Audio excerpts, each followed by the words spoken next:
नमस्कार प्रिय दर्शकों, स्वागत है आपको हमारी चैनल पर। आज जो हम आपको कहानी सुनाने जा रहे हैं, आप पूरी सुनिए क्योंकि ये कहानी पूरी ज्ञानवर्धक है और प्रेरणादायक है, जो कि आपके जीवन में बहुत ही काम आने वाली है। और ये कहानी है कि गाय ने बताई है कि लोगों की बर्बाद होने के पीछे 3 कारण हैं। 3 कहानी बताई है। आखिर ऐसी कौन सी जो कारण है जिस वजह से लोग बर्बाद हो जाते हैं। तो आज की यह वीडियो आप पूरी सुनिए, क्योंकि अगर आप इसको सुनेंगे तो मैं आशा करती हूँ कि आज के बाद कोई गरीब नहीं रह जाएगा। क्योंकि अगर आप इस कहानी को पूरा सुन लेते हैं तो आप समझ जाएंगे कि लोगों के बर्बाद होने के पीछे क्या क्या कारण है। वो कारण आप जान जाएंगे तो आप कभी भी वो काम नहीं करेंगे जिस कारण से मनुष्य बर्बाद होते हैं। तो गाय की 3 कहानी, 3 बातें क्या है, आइए अब आपका समय नष्ट नहीं करेंगे। पूरी कहानी को सुनने के लिए आप ध्यानपूर्वक हेडफोन लगा के या पूरी ध्यान से अंत तक वीडियो में बने रहिए। दोस्तों, आपको बता दें कि गाय को मनुष्य के कल्याण के लिए माना जाता है। दोस्तों, कहा जाता है देवता और असुर के बीच में जब समुद्र मंथन किया गया था तो कई रत्न उत्पन्न हुए थे। उन्हीं में से एक रत्न गाय माता मानी जाती है। दोस्तों, कहा जाता है गाय माता को 33 कोटि देवता का आशीर्वाद प्राप्त है और ये कहा गया है समुद्र मंथन से उत्पन्न गाय माता को मनुष्य कल्याण के लिए भेजा गया है। और वास्तव में मनुष्य के कल्याण हेतु गाय माता ने 3 बातें बताई हैं। दोस्तों, एक प्राचीन समय की बात है। एक छोटी सी नगर में एक किसान अपनी पत्नी के साथ रहा करता था। किसान की हालत बहुत खराब था। किसान बहुत गरीब था। दोस्तों, किसान की पत्नी को एक नवजात शिशु की प्राप्ति हुई थी, पुत्र की प्राप्ति हुई थी। और जिस समय इस नवजात शिशु की प्राप्ति हुई थी, वो किसान बहुत प्रसन्न होता है, बहुत खुश होता है। उनके घर में खुशहाली आ जाती है। परंतु किसान की नवजात शिशु धीरे धीरे बड़ा होता जाता है। अधिक दूध की आवश्यकता होती है, परंतु किसान के पास ऐसा कोई पशु नहीं था जिसका दूध निकालकर अपने पुत्र को खिला सके।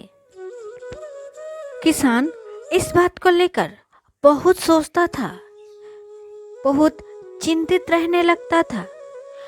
उस वक्त उसका दोस्त आके उसको बताता है कि यहाँ से कुछ मील दूर वन में एक ऋषि रहते हैं। उनके पास एक सुंदर सा गाय है। अगर आप उस ऋषि से, उस साधु से उस गाय को मांगकर ले आते हैं तो आप अपने पुत्र को दूध पिला सकते हैं। वो किसान का मित्र यह कहकर चला जाता है। फिर किसान सुबह सुबह उठकर गांव से मीलों दूर जाने लगता है। चलते चलते शाम हो जाता है, मगर वो किसान उस ऋषि तक पहुंच जाता है।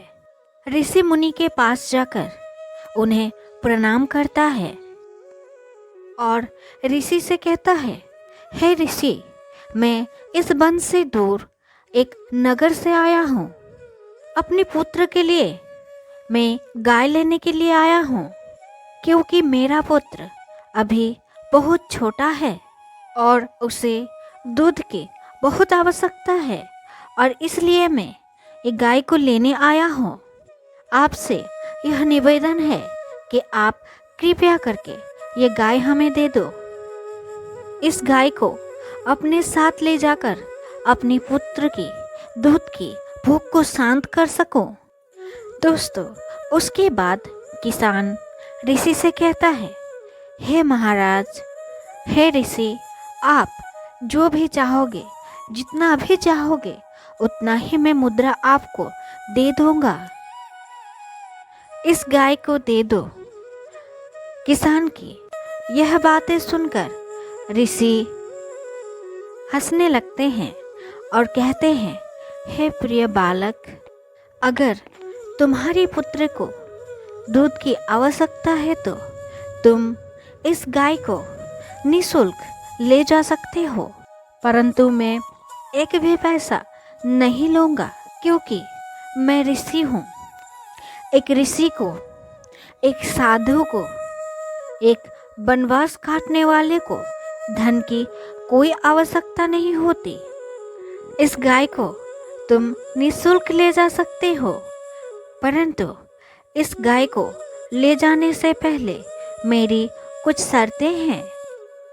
तुम्हें उन शर्तों को मानना होगा। और ऋषि उस किसान से कहते हैं, हे बालक, ये जान लो कि जिस घर में गाय माता जाती है उस घर में सुख समृद्धि, धन संपत्ति, लक्ष्मी माता साथ साथ जाती हैं, क्योंकि गाय को 33 कोटि देवता का आशीर्वाद प्राप्त है। और जिस घर में गाय माता जाती हैं उस घर में सुख समृद्धि साथ ही जाती है। गाय माता को ले जाने के बाद उनकी खाने का ख्याल रखना, समय समय पर उसकी देखभाल करना, चारा समय पर देना। उसके बाद ऋषि किसान को कहते हैं कि गाय माता जिसके घर में जाती है उसके घर में धन की कभी कमी नहीं होती, क्योंकि रिद्धि सिद्धि के दाता श्री गणेश भी साथ साथ जाते हैं।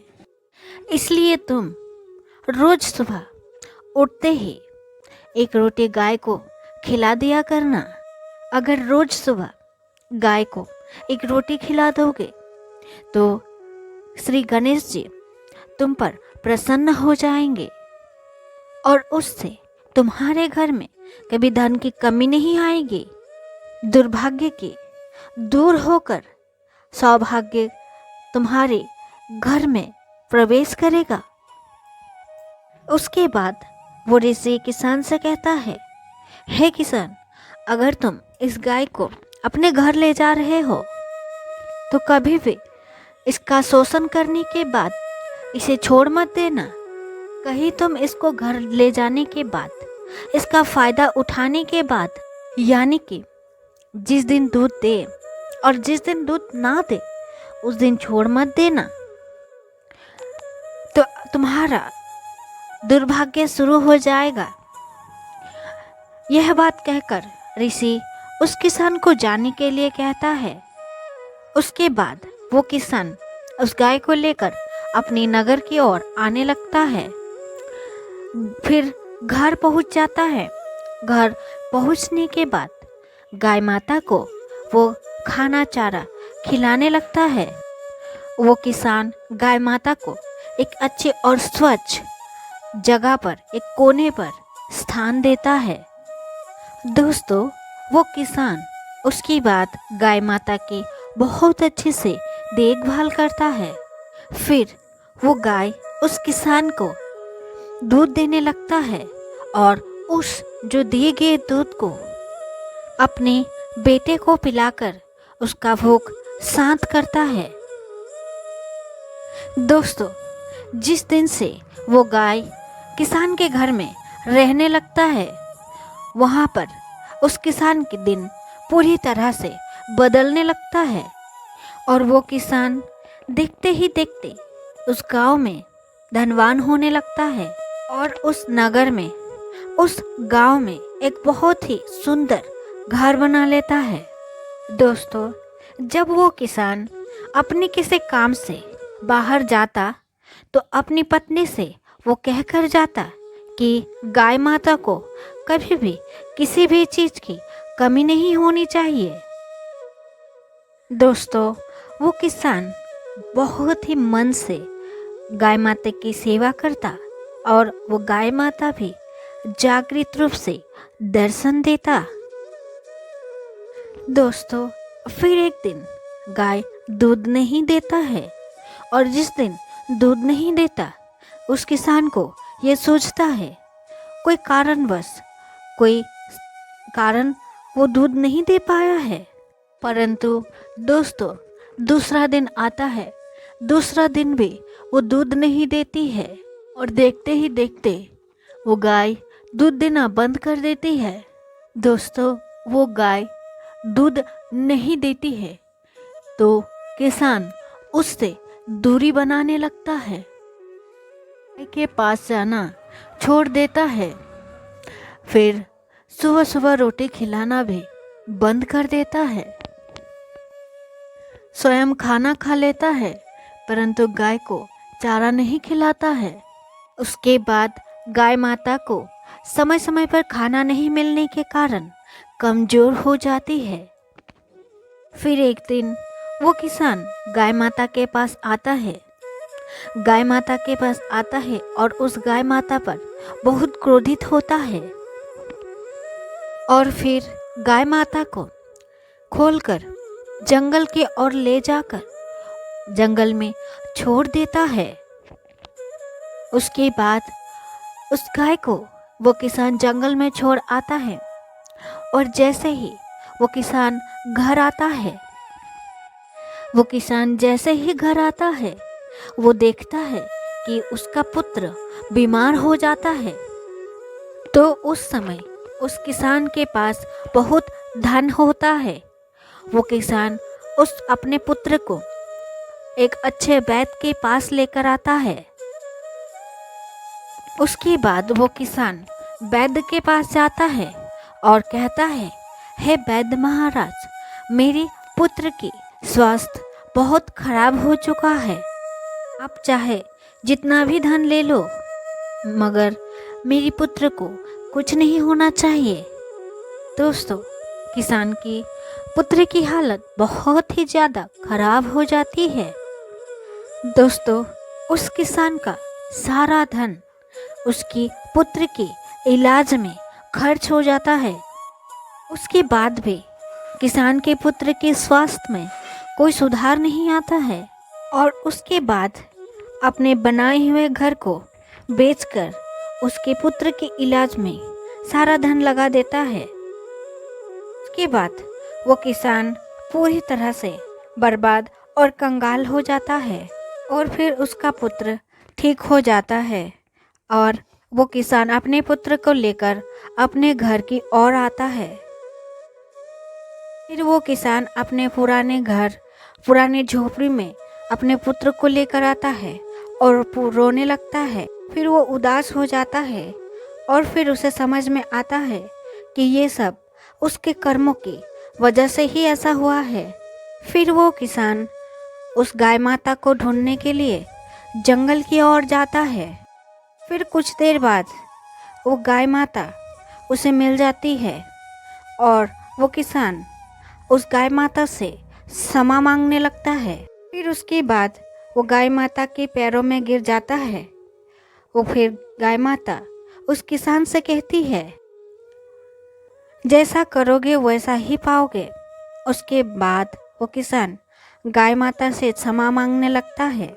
फिर गाय माता उस किसान से कहती है, ऐसी बात है तो फिर मैं आज तुम्हें 3 बातें बताता हूँ और तुम इस 3 बातों पर हमेशा अमल करना।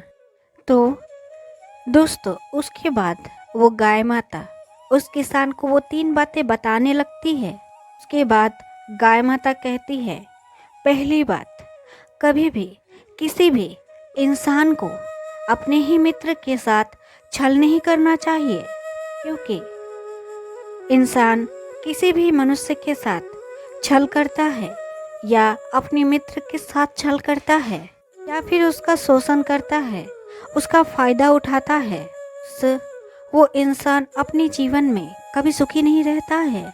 क्योंकि कोई मनुष्य अगर किसी के भाग का खाता है तो उसे उसके पेट में नहीं भाता है। इसीलिए कभी भी किसी भी मनुष्य को किसी के साथ भी छल नहीं करना चाहिए, किसी का फायदा नहीं उठाना चाहिए। और गाय माता दूसरी बात बताते हुए कहती हैं, कभी भी हम पर अपनी बल, अपनी धन, अपनी समता पर इच्छाओं को हावी नहीं होना देना चाहिए। क्योंकि अगर मनुष्य अपनी समय, अपनी धन, अपनी समता पर अहंकार करता है, वो मनुष्य हमेशा कहीं ना कहीं जीवन में ठोकर खाता रहता है। क्योंकि हर मनुष्य का समय हर समय एक जैसा नहीं होता है। कभी कभी देखा जाए तो कभी कभी देखा होगा कि पहाड़ों में जब पत्ते होते हैं, कभी कभी वो पत्थर के नीचे पत्ते होते हैं, तो कभी कभी पत्थर के ऊपर पत्ते होते हैं। इसीलिए समय को बदलने में कभी कभी देरी नहीं लगती। इसलिए मनुष्य को अपनी धन, अपनी समय और अपनी बल पर कभी भी गर्व नहीं करना चाहिए। और फिर गाय माता तीसरी बात बताते हुए कहती हैं कि कभी भी मनुष्य को अपने घर के मामले में अन्य मनुष्य का राय नहीं लेना चाहिए। क्योंकि कहा जाता है, अगर घर में कभी लड़ाई हो तो उस लड़ाई में अगर हम किसी और पड़ोसी या अन्य लोगों की राय लेते हैं तो हमेशा वो और भी भड़काने वाली बात करते हैं। इसलिए अपने घर के मामलों में कभी भी किसी की राय लेनी नहीं चाहिए और अपने घर की बातों को किसी और को नहीं बतानी चाहिए। दोस्तों, ये 3 बातें गाय माता उस किसान को बताती है और फिर किसान गाय माता को अपने घर लेकर चला जाता है और गाय माता की खूब सेवा करता है और गाय माता की बताई हुई उन 3 बातों पर अमल करता है। और दोस्तों, देखते ही देखते वो किसान फिर से धनी होने लगता है, उसका समय फिर से बदलने लगता है।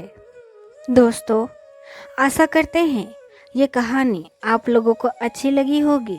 अगर अच्छी लगी है तो लाइक कर दीजिएगा और चैनल पर नए हैं तो चैनल को सब्सक्राइब कर दीजिएगा और आगे इन बातों को अपने फ्रेंड्स को बताना चाहते हो तो शेयर कर दीजिएगा। अंत तक वीडियो में बने रहने के लिए